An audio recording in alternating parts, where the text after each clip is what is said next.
अरे मनोज भाई, कैसी मलाई चाप दी है तुमने? इसमें तो चाप कम है और हरी सब्जी ज्यादा पड़ी है और ऊपर से नमक भी कम डाला है। अरे यहाँ आकर क्यों कमियां निकाल रहा है? जब अच्छी नहीं लग रही तुझे तो फिर कहीं और से जाकर खा लेना। तो हम फ्री में थोड़ी खा रहे हैं, पैसे दे रहे हैं खाने के, तो चीज तो ठीक लेंगे ना, खराब थोड़ी में खाएंगे। भैया हमारे यहाँ ऐसी चाप मिलती है, खाना तो खा वरना निकलने यहाँ से। तभी ग्राहक गुस्से में मनोज के गले का कॉलर पकड़ लेता है और उन दोनों में हाथापाई होने लगती है। तभी काउंटर पर बैठी मनोज की बीवी रचना भाग कर आती है और उन दोनों के बीच का झगड़ा खत्म कर देती है। अजी ऐसे ही सबसे गुस्से में बात करोगे तो कैसे हमारा ढाबा चलेगा? तुम हर रोज ग्राहकों से लड़ते रहते हो, फिर उनको भगा देते हो। तो बीच में मत पड़ और मुझे ज्यादा ज्ञान देने की जरूरत नहीं है समझी। मैं अच्छे से जानता हूँ कि ढाबा कैसे चलाते हैं और कैसे नहीं। विकासपुर नाम के गांव में मनोज नाम का एक आदमी था जिसका एक ढाबा था। मनोज थोड़ा गुस्सैल स्वभाव का था, जिस कारण वो अक्सर ग्राहकों से लड़ने पर उतारू रहता था। उसकी पत्नी रचना पैसे काटने के लिए ढाबे के काउंटर पर बैठी रहती। एक शाम मनोज की माँ सरला अपने घर के दरवाजे पर खड़ी थी। तभी उसके घर पर हरिओम नाम का एक आदमी आता है। सुनो मनोज की माँ, मनोज के ढाबे पर रोज झगड़े होते रहते हैं और आज तो उसने मुझसे भी झगड़ा कर लिया। जानती हूँ मैं भाई साहब, पर मैं क्या करूँ, वो मेरी बात भी नहीं मानता। उसकी तरफ से मैं आपसे माफी मांगती हूँ, पर मैं उसे समझाने की कोशिश करूँगी। तभी अंदर से उन दोनों की बातें सुनकर मनोज बाहर आता है। हरिओम जी, तुमको कोई और काम नहीं बचा क्या है? तुम मेरी शिकायत लेकर मेरे घर चले आते हो। बेटा मैं ये सब तेरे भले के लिए कह रहा हूँ। अगर तुम सबसे ऐसे ही लड़ते झगड़ते रहे ना तो एक दिन तुम्हारा ये ढाबा बंद हो जाएगा और साथ में तुम्हारी इज्जत भी चली जाएगी। तभी मनोज हंसता हुआ कहता है, इज्जत की फिक्र मुझे नहीं है, पेट भरने के लिए ढाबा चला रहा हूँ, यही मेरे लिए काफी है। तब हरिओम गुस्से में मनोज के घर से चला जाता है और मनोज की माँ गुस्से में उससे कहती है, बेटा जुबान से कमाओगे या झगड़े से? माँ आप भी आज फिर वही पुरानी बातें लेकर बैठ गई हो। मैं जैसा हूँ वैसे ही रहूंगा ना। ऐसा कहकर मनोज अपने कमरे में चला जाता है। रात के समय मनोज और रचना अपने कमरे में बिस्तर पर बैठे हुए बातें कर रहे थे। तभी रचना बोलती है, सुनिए आप दिन भर ढाबे पर कमाई के लिए लड़ते रहते हैं, लेकिन असली खजाना तो इस घर में है। ये क्या मतलब है तुम्हारा? मैंने सुना था कि आपकी दादी के पास बहुत सारा सोना चांदी था जो वो मरते वक्त माँ जी को देकर गई थी, और वो सारा सोना चांदी माँ जी अपनी तिजोरी में रखती है। अरे तो फिर माँ से हम मांगते क्यों नहीं? क्या आपको लगता है वो इतनी आसानी से सब कुछ दे देंगी? किसी को तिजोरी के पास तक तो जाने नहीं देती है वो।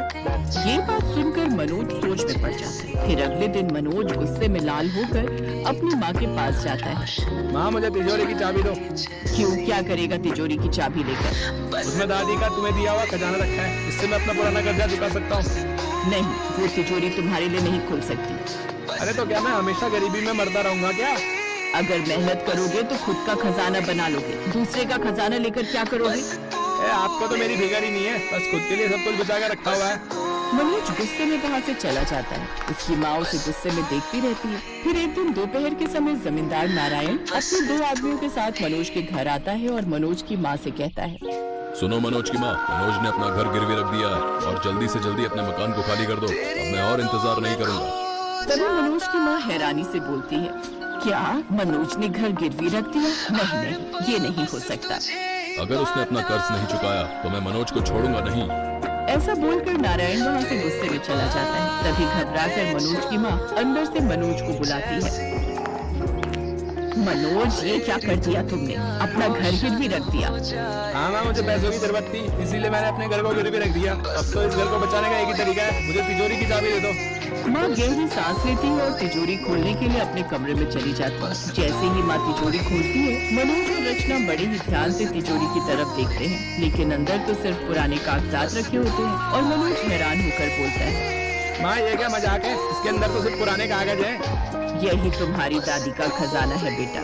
फिर मनोज गुस्से में एक किताब को उठाता है और उसके कागजों को पलटने लगता है। तभी उसकी नजर एक पेज पर जाती है जिस पर भरता समोसा रेसिपी लिखी होती है। मनोज हैरान होकर बोलता है, ये क्या है? भरता समोसा की रेसिपी? अगर तुमने मेहनत और ईमानदारी से काम किया तो ये रेसिपी भी किसी खजाने से कम नहीं है। मनोज ये सब सुनकर गहरी सोच में पड़ जाता है और यहीं से उसकी जिंदगी बदलने की शुरुआत होती है। ये कैसा मजाक है? मैंने तो तिजोरी में सोने चांदी होने की उम्मीद की थी, पर इसमें सिर्फ एक भरता समोसे की रेसिपी निकली। तो अब क्या करोगे? अरे तो और क्या करूं? अब मुझे मरने के अलावा और कोई रास्ता नहीं है। मेरी मानो तो एक बार बनाकर देख लो, क्या पता ये सच में काम कर जाए। अगली सुबह मनोज अपने ढाबे पर खाली बैठा हुआ था और भूख से परेशान होकर रेसिपी को उठाकर पढ़ता है। फिर खुद से कहता है, अगर माँ कह रही थी तो एक बार आजमा ही लेता हूँ। वो उठकर ढाबे की रसोई में जाता है और बैंगन का भरता बनाने लगता है। पीछे से उसे रचना देख रही होती है। तुम सच में बैंगन के भरते के समोसे बना रहे हो? हाँ, एक बार बनाकर देखता हूँ, लेकिन ये बात किसी को मत बताना। अगर खराब बने तो सब मेरा मजाक उड़ाएंगे। मनोज ने कुछ देर में समोसे बनाकर तैयार तो कर लिए, पर उनका स्वाद कुछ खास नहीं था और वो उदास होकर अपनी माँ के पास जाता है। आप कहती थी कि ये रेसिपी किसी खजाने से कम नहीं, लेकिन मेरे समोसे कुछ अच्छे ही नहीं बने। खजाना भी मेहनत करने वालों को मिलता है, सिर्फ रेसिपी पढ़ने से कोई जायका नहीं आ जाता। रसोई में जाती है और मसालों को सही तरीके से मिलाकर मनोज को देती है। समोसा सिर्फ आटे और भरावन का खेल नहीं होता, ये स्वाद और मेहनत की पहचान होती है। तो फिर माँ मुझे फिर से बनाना पड़ेगा। बिल्कुल, इस बार दिल से बनाना। अगले दिन मनोज अपने ढाबे पर जाता है। रसोई में जाकर एक बार फिर से दिल लगाकर वो बैंगन के भरते के समोसे बनाता है, लेकिन इस बार समोसे का स्वाद लाजवाब आता है और मनोज पहली बार अपने ग्राहकों को अपने बनाए हुए समोसे परोसता है। अरे मनोज भाई, ये समोसे तो कमाल के हैं। इसके अंदर आलू नहीं है क्या? तभी दूसरा ग्राहक बोलता है, ऐसा समोसा तो कभी खाया नहीं मैंने, वाह। कुछ दिन बाद पूरे गांव में मनोज के बनाए हुए भरता समोसे की चर्चा होने लगती है और एक दिन मनोज अपने कमरे में बैठा था और उसकी माँ उसके पास आकर बोलती है, अब समझ आया मनोज बेटा कि असली खजाना क्या होता है। हाँ माँ, मेहनत से बड़ा कोई खजाना नहीं। मैं आज से सच में अपनी गलती सुधारूंगा, सच्ची कह रहा हूँ। माँ अपने बेटे को गर्व से देखती है क्योंकि मनोज अपने ढाबे को फिर से खड़ा करने का मन बना चुका था। कुछ दिन बाद मनोज अपने ढाबे को पूरी तरह बदल देता है। ढाबे के अंदर पुरानी कुर्सी की जगह साफ सुथरी चौकियाँ आ गई थी। वहीं मनोज काउंटर पर खड़ा था और रचना ऑर्डर संभाल रही थी। तभी एक ग्राहक आता है। अरे मनोज भैया, आपके समोसे तो कमाल के बने, लोग इनको खाने दूर दूर से आ रहे हैं। तभी गांव का जमींदार नारायण मनोज के ढाबे पर आता है और मनोज से कहता है, क्यों रे मनोज, आजकल काफी चर्चा में है तेरा ढाबा। बिल्कुल मालिक, मेरी मेहनत रंग लाई है।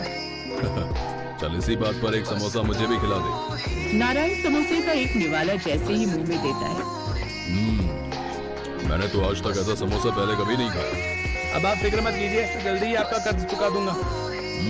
जब तेरा समोसा इतना अच्छा बिक रहा है तो पैसे तो मेरे अपने आप आते ही रहेंगे। शाम को मनोज अपनी माँ के पास आता है। माँ, आपने बिल्कुल सही कहा था, असली खजाना मेहनत और ईमानदारी है। आपने जो सिखाया वही मेरी असली पूंजी निकली। आज मुझे अपने बेटे पर गर्व हो रहा है। मनोज धीरे धीरे अपनी मेहनत और ईमानदारी से ढाबे को चलाने लगा और अपना सारा कर्ज एक दिन उसने उतार दिया। साथ साथ अपने गुस्से के स्वभाव को भी बदला और कुछ दिन बाद मनोज ने अपने एक ढाबे से 2 ढाबे कर लिए और दूसरे ढाबे का नाम भरता समोसा रखा और अब वो सबके साथ खुशी खुशी रहने